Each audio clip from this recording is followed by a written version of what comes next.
I read Michael Biehn wanted to play Doc, but Kilmer already had the part, so he took Ringo, both phenomenal actors. I mean, I'm not sure I've ever seen or read anything where Michael has said that. I could be mistaken. Like I said, I don't consume all media or anything like that, but I feel like that would have popped up my way. I mean, it would have been an interesting choice. I think Val is incredible in the role, and I don't think Michael could replicate that, but that doesn't mean he wouldn't be good in his own right. It would just be a different take on the character. And we can talk about some other actors that were considered for the Doc Holliday role, one of them being Michael Douglas, Academy Award winner Michael Douglas. He was considered for the role, which would have been interesting because it's a role his father played in the 1957 movie Gunfight at the OK Corral. Kirk Douglas played Doc Holliday.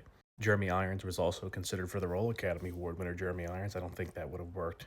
This is the most interesting choice that I've heard that was considered to play Doc Holliday, which would have been David Bowie. That would have been a total weird take on the character, but I would have been interested to see it. Kind of reminds me of Iggy Pop being cast in, what was that Western with Johnny Depp, like The Dead Man or something like that. The original choice they were going to go with for Doc Holliday was Willem Dafoe, but it didn't end up happening because of The Last Temptation of Christ and how that movie was viewed, is what I heard for most parts of it.